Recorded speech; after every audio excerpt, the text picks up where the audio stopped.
আরে ম্যাডাম অন্ধ নাকি?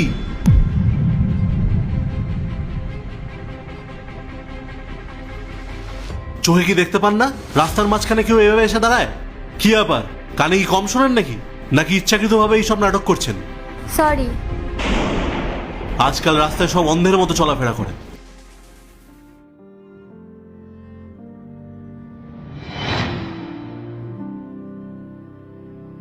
না না, দরকার নেই, আমি একাই পারবো।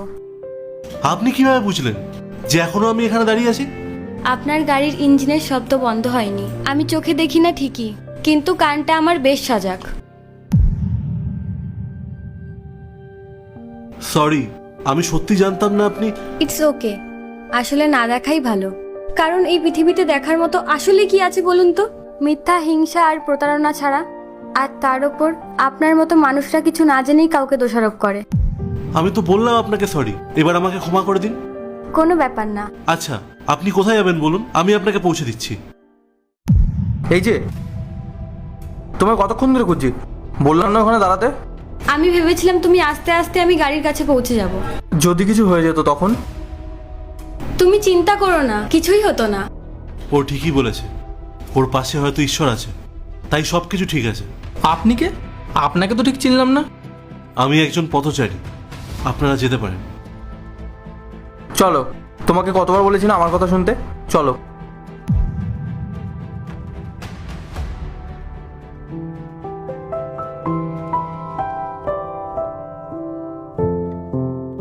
এরকম জীবন সঙ্গী পাওয়া সত্যি খুব ভাগ্যের ব্যাপার, যে নিজের দৃষ্টি দিয়ে অন্যকে জগৎ দেখায়।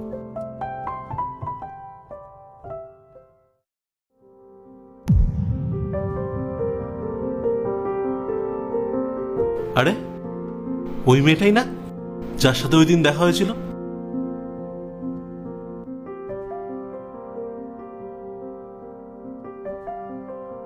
আপনি আপনি এখানে কি করছেন?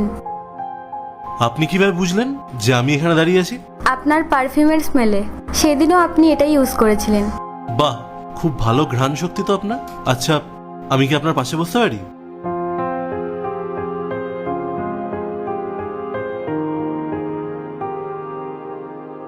আচ্ছা, আপনার হাজবেন্ড আজ আসেনি?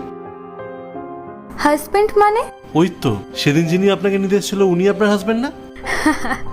আরে না না, ওটা আমার মাসির ছেলে। আমার বাড়ি কলকাতা। ও আচ্ছা, তাহলে এখানে কিসের জন্য আসা? এখানে একটা ভালো হাসপাতাল আছে, তাই চোখের চিকিৎসার জন্য